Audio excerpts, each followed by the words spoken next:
Guys, stop whatever you are doing right now. Seriously, pause everything because what I am about to show you today is something that you have genuinely never seen before. Imagine this, you wake up one morning, you are a mega famous rapper worth hundreds of millions of dollars, you have one of the most insane mansions in all of Florida, and then out of nowhere a complete stranger climbs your fence, jumps into your Olympic-sized swimming pool and starts telling police that she is your wife. Yes, your wife. Someone you have never even met in your life. And when police try to remove her, she starts screaming that they are going to go to jail for touching her. Guys, this actually happened. This is real bodycam footage from Rick Ross's actual mansion, and today we are breaking down every single second of it. So if you are new here, hit that subscribe button right now because this is the kind of content we bring you every single week. Let us get into it. But before we jump in, I want to ask you guys something real quick. Drop your answer in the comments below. Have you ever seen someone so obsessed with a celebrity that they actually did something crazy in real life? Not online, not just fan pages, but actually did something wild in person. Comment down below because I know some of you have some insane stories and I read every single comment. Okay, so first let us set the scene because the location alone is going to blow your mind. Rick Ross's mansion is located in Florida, and calling it a house would be a massive insult. This place is an empire. It is so unbelievably large that when police arrived they could not even drive up to the front door. They had to park at the gate and walk the entire driveway on foot. And while they were walking, one officer turned to the other and said, and I quote, "Get ready to be amazed." That is what a police officer said while walking up to this man's house, and he was not lying. Because when they finally got to the back of the property, they found not one but two swimming pools. One outdoor Olympic-sized pool that was so massive it used to literally be a baseball field. Rick Ross bought the property, looked at the baseball field and said, you know what, that would look better as a swimming pool. And then he built an indoor pool separately just because he could. And on top of all of that, people ride around the property on neon green golf carts because the place is too big to walk around. I'm not making any of this up. Now here's my first question for you guys, and I want you to genuinely think about this one. If you somehow ended up on Rick Ross's property by mistake, what would you do? Would you immediately leave, would you stay and try to explore, or would you jump in that Olympic pool? Because honestly, who could blame you? Drop your answer in the comments right now and let us see what kind of people we have watching this channel.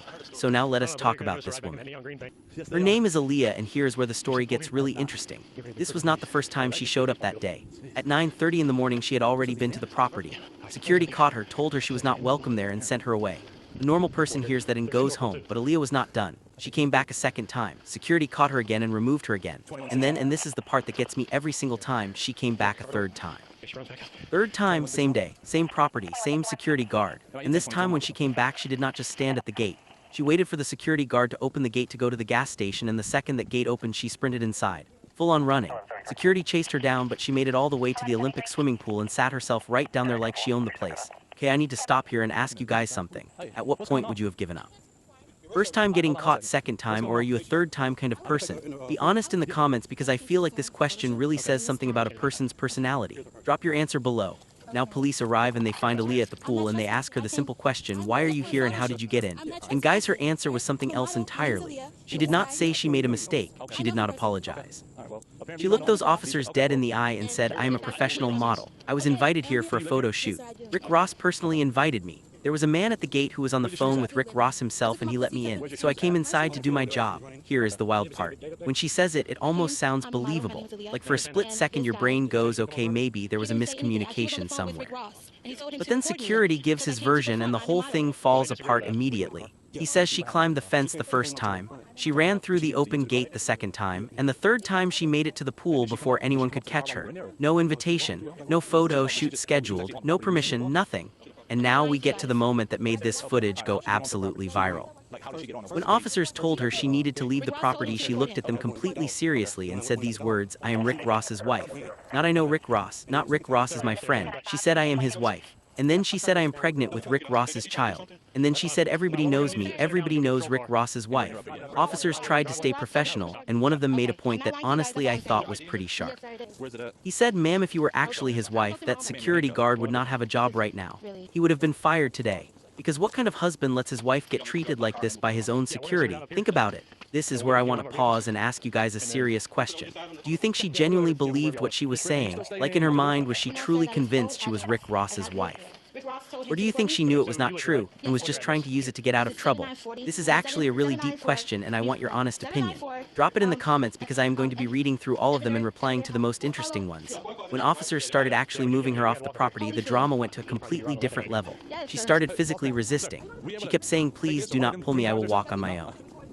Officers kept explaining they were not pulling her, they were simply guiding her. But every few steps she would stop and start the whole thing again. Rick Ross is coming. Call Rick Ross.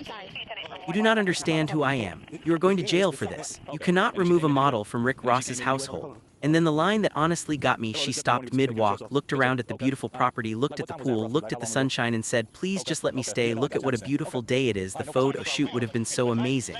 Guys, I am not going to lie. That line hit different. Because in that moment you see both sides of the situation at the same time. On one side, this is clearly an illegal trespasser who refused multiple warnings and caused a major scene. But on the other side, this is a human being who is clearly struggling with something much deeper than just wanting to swim in a nice pool. Quick question for you guys. When she said, "Please just let me stay, look at what a beautiful day it is," what was your reaction? Did you laugh, did you feel bad for her, or did you feel a little bit of both? Because honestly, I could not decide myself. Comment down below and tell me your reaction. Now here's the part that people do not talk about enough when this footage comes up. Rick Ross himself never appears on camera, but his presence is felt throughout this entire incident. And here's why that matters. Every single decision made by security that day came directly from Rick Ross. When she showed up at 9:30 in the morning, Rick Ross personally told security to remove her. When she came back the second time, Rick Ross was again involved. And when she ended up at the pool the third time, Rick Ross gave the direct order, have her arrested.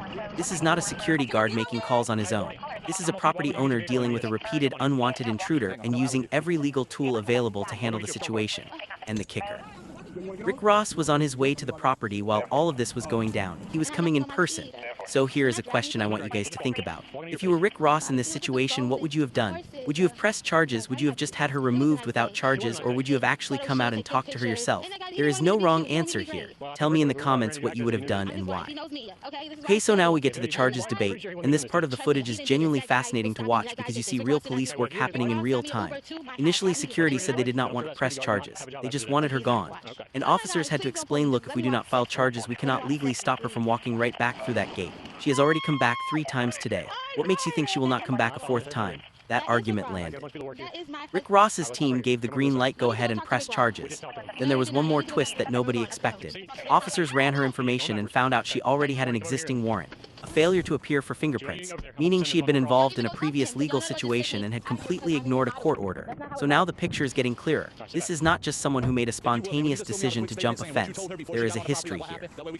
I want to know, does finding out about that existing warrant change how you see this whole situation? Does it make you less sympathetic toward her, or do you think it is separate from what happened here? Drop your thoughts in the comments right now. So she's now in the back of the patrol car, and even then she does not stop. She's trying to open the locked door. She's telling the officer he's not a real police officer. She's saying Rick Ross is coming and he will fix everything. And the officer does something really calm and really effective. He simply says, "Ma'am, Rick Ross is actually the person who ordered your arrest," and for just a moment she goes completely silent. You can almost see it hitting her. But then a few seconds later she starts again. Then comes the most emotional moment of the entire footage. She says, "I am pregnant," and her voice changes completely when she says it. Officers immediately soften and reassure her that she is safe and that nobody is going to hurt her. And whatever you think about everything she did that day, that moment is a reminder that there is a real human being in the middle of all of this. This brings me to my most important question of the entire video, and I really want you guys to think carefully before you answer. Do you think this woman needed jail, or do you think she needed mental health support? Because there is a psychological condition called erotomania where a person genuinely and sincerely believes that a famous or powerful person is in love with them or deeply connected to them even though that person does not know they exist at all. It is a real condition. It is documented. And looking at this footage, a lot of people who study this stuff would say this looks less like criminal behavior and more like someone who needed serious help a long time ago. What do you think? Comment below because this is the conversation I actually want to have. Finally, the officer reads her the charges formally. 2 charges. First one is criminal trespass. She was warned at 9:30 in the morning. She came back twice more. She climbed a fence. She jumped in a pool, all after being told she was not welcome. That one is pretty straightforward. Second one is possession of marijuana. They found it in her purse when they checked it. Less than an ounce, but still a charge. Officer asks her clearly, "Do you understand both charges?" And after all the screaming and the drama and the "Rick Ross is my husband and you are going to jail and this is illegal," after all of that she just quietly says yes. Just yes, nothing else. And somehow that one word at the end hits harder than anything else in the entire footage. Guys, that is the full story from beginning to end. A woman showed up to Rick Ross's mansion 3 times in one day, climbed his fence, jumped in his pool, claimed to be his wife, resisted police, and ended up with 2 charges. But like I said at the beginning, this is bigger than just one incident at one mansion. Social media and celebrity culture have built a world where the line between knowing someone and feeling like you know someone has completely disappeared. You watch someone's life every day on Instagram. You know their favorite food, their workout routine, their fashion choices, their relationships. It feels personal, it feels real, but it is not. And sometimes that gap between feeling connected and being connected becomes dangerous, not just for the celebrity but for the fan themselves. Rick Ross was absolutely within his rights to do everything he did here. This was his property and his safety. But I hope that somewhere along the way this woman got the help she actually needed, because a jail cell alone was never going to fix what was really going on. Guys, last question of the video and then I will let you go. After watching this entire situation play out, who do you feel the most sympathy for and why?